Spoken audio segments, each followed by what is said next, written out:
Some students wait for business to find them. Others, like our guest today, create opportunities from every season and turn them into profits. Hi, Damaris. It's good to have you on the podcast. Thank you very much for having me. Damaris, why perfumes? Actually, I am someone who loves perfumes a lot. I love smelling nice and I love people who smell nice. What were the first challenges you faced when starting your perfume business? Stable customers. How do you decide what to add to your business? Mostly based on the seasons they are needed. I don't buy them and keep. What are some of the lessons you've learned as a student entrepreneur? The greatest asset you have is human. In as much as some people will destroy you, I have learned so much about building good relationships and connections with people. Between perfumes, power banks, and cultural attire rentals, which one secretly rules your wallet?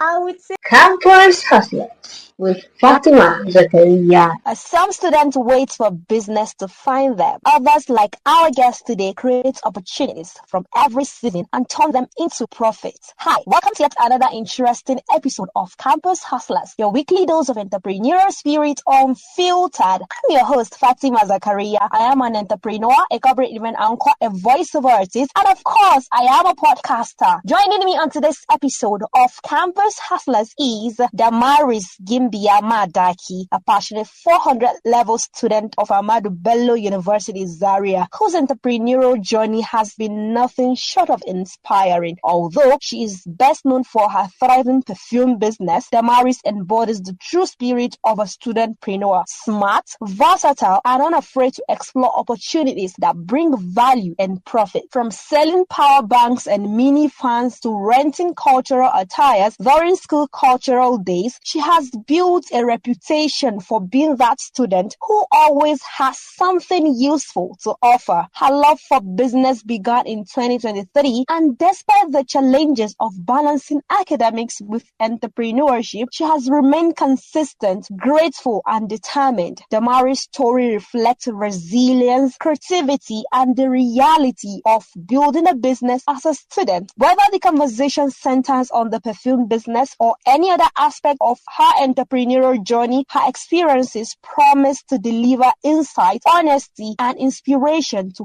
fellow student entrepreneurs. Hi, Damaris. It's good to have you on the podcast. Thank you very much for having me. Trust you're good. I'm fine. All right, so let's get into it. Damaris, can you take us back to 2023? What sparked your love for business? Okay, thank you very much once again for having me. Actually, I would say I remember vividly.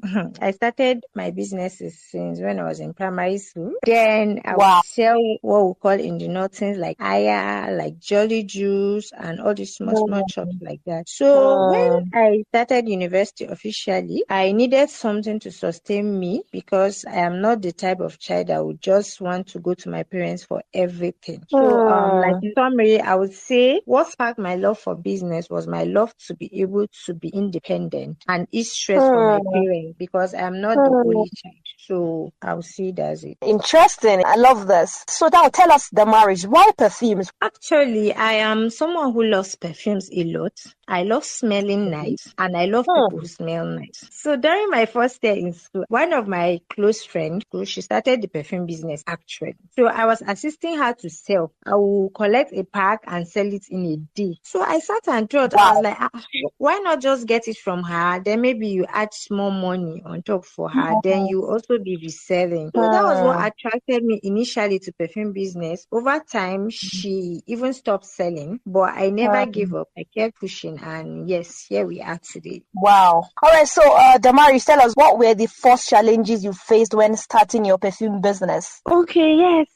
Like we all know, most businesses, especially the beginning, used to be very challenging. It doesn't just go smooth for everyone. One of the tough moments I had when starting this business was getting stable customers. I mean, like people who will leave their own customers, then stick to you. Okay, you have to convince people, give them your products, maybe at a lesser price or all of that, then convince them. So no matter how good your products are, you can't just wake up and convince people one time to stick to you. So I would say that was one of my first challenge. Then Then another one, convincing people to love the fragrances I had on ground, because most people already have what they love. So it wasn't just easy to convince people to buy the available product. Those are some of the first challenges I had as a perfume vendor. Wow, interesting.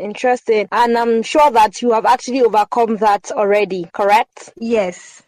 Wow, that's awesome, Damaris. Okay, so now Damaris, tell us, as a studentpreneur, I know that, most student entrepreneurs, they often struggle with pricing, and that is because you're thinking, oh, this is a fellow student like me. So now tell us, how do you determine your price points? Okay, pricing wasn't too much of a struggle for me, because what I do mostly is, first of all, I check how much it costs for me to get what I'm selling, including my transportation and everything I spend. Then I am very considerate when it comes to pricing. I don't overprice. I just put small profits that is fair and affordable for my customers. And again, I also look at how others selling perfumes charge, so I don't overprice or underprice. You get? Finally, then I carefully select my fragrances as someone who loves perfume. So I am mostly confident that my customers will buy because they know the value of what they are buying. So I am very careful in putting my prices. Interesting. All right, so Damaris, you also sell power banks, mini fans, and rent cultural attires during cultural festival in school. How do you decide what to add to your business? Okay, I decide what to add to my business mostly based on the seasons they are needed. I don't buy them and keep. For instance, now for the power bank and mini fans, I do not buy power banks and keep them. I bring them when the demand is high. For instance, there was a time we had no light in school for long. Students were looking for power banks a lot. I just used that medium to start posting, and I added little profit and sell. I got lots of referrals at that period. For mini fans, the demand is usually mostly high during like heat season. Interesting. That's so smart of you, Damaris. Okay, so now, have you ever felt overwhelmed? How did you handle those moments? If yes, yeah, definitely. As a little business owner, just starting up at that time, definitely there was a time I felt overwhelmed. And I could remember it was when school was on break. I didn't stop posting or selling perfumes. Most people want to get perfume on credit at that time. For some, I'll give, and for some, I won't even give them at those points. I was only pushing on a low, but most people didn't know. Some people have not even paid me till date. I had to cut some people off completely from selling for them. It was strictly based on you pay and you get your perfume. My business almost crashed at that time because I was even using like my personal money to cover up. So at that time, I actually felt like giving up, but I thank God for where I am now. Interesting. All right, so Damaris, tell us, so far so good, what are some of the lessons you've learned as a student entrepreneur? For lessons learned, there's a saying that the greatest asset you have is human. In as much as some people will destroy you, I have learned so much about building good relationships and connections with people. Also, I have learned not to give up. You don't know where you meet someone tomorrow, so I always keep good relationship with people. I've learned to be very patient and also to build relationship, because it is those people that will refer you to some people you don't even think of. So a little of your character today might help you tomorrow. So I'll say people are your greatest assets. In short, that's what you're saying. Yes, correct. So now, Damaris, now let me ask you, where do you see yourself and your brand in the next few years, especially after graduation? Where do you see yourself and your brand? Okay, actually, I'm not just planning on selling little perfumes just within Abu's area because I trust God. I'm hoping and praying to be heard all over and even outside Nigeria. I want to be that perfume seller that people will look and believe that since I got to that point, they also can do it. Meaning I am dreaming big and I hope to achieve my dreams in bigger ways. I want to be able to get my own shop, to be able to be supplying for others, so in a bigger way. By God's grace, it will happen. Amen. Thank you. You're welcome. Quickly, before we dive into the how-to segment, the next segment, where can listeners find you in case they want to connect with you on social media? Where can they find you? Okay, I'm always available on Facebook with Facebook name Gimbiya Madaki. Then on TikTok, Gimbiya Damsi 1. Then on Okay. Instagram, Damaris Madaki. Then I could also drop my WhatsApp line. I will definitely drop that on the description box. All right, so listeners, we are about to dive into the second segment of the podcast. This time around, we want to hit the nail on the head directly. So now, Damaris, are you ready for this segment? Yes, I am ready. Campus Hustlers with Fatima, Zakariyya. Okay, so Damaris, has someone who is to take advantage of seasonal opportunity like selling power banks during power outage, renting out cultural clothes during cultural festival in school, selling fan during heat season. How can one turn seasonal opportunity into cash? Okay, thank you once again for having me. So, like I stated earlier in part of the first segment, for my main business is the perfume business. I use the example of seasonal opportunities like mini fans, power banks, and cultural attire. I look at what you need at that time to make money with it. You don't just sit down one place. For instance, as a student, I don't just believe you stay in one particular line of business. Like now, I have people who will not ask me for mini fans or power banks or cultural attires until the time needed. So these mini fans, these power banks and cultural attires are things I use for a season to make money.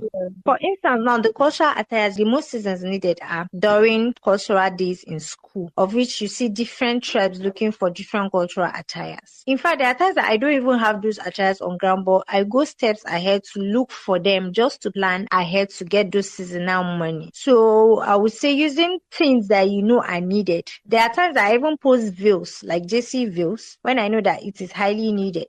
I can go extra mile going to market to get it. So I feel like you don't have to just sit down in one place. You can just check what is needed at that moment, bring it, post it, go around with it, and get your cool cash. Wow, bring it, post it, go around with it, and get your cool cash. I love this. I love this. I love how you hit the nail on the head. All right, so Damaris, quickly before we go, can you share some tips or advice for campus hustlers alike? Any tip at all that you know will be very useful to them, or advice? Okay, first, before starting a business, one thing I would like you to do is you must believe in yourself. You must also be proud of what you are doing. In my class now, for instance, almost everybody, if not all, like even some of my lecturers, they know that I sell perfumes because I carry my perfumes around. I don't hide my business. In fact, even in my hostel, some securities, sometimes if they see me without perfume, they'll be like, where's your perfume today? Because I always walk with it around. So in business, I believe you need to be bold. Also, you need to be consistent and reliable. Me, for instance, now, it is difficult for you to call or chat me and you will not get a response early. So I am mostly always available, and most times my products are available. Don't be that person that you are in business and when someone needs something, you are not there or is not available. Once they don't trust that they will get it from you, they will go to other people. So don't be that person that someone cannot trust in business. Like people will be having doubts whether you have it or you don't have it. Then finally, I would like to say in all you do, you have to put God first. So always put God first in whatever you are doing. Then always take advantage. Like I said, in the seasonal need, whatever you see in season, you can just use advantage of it to get some cash. Thank you very much.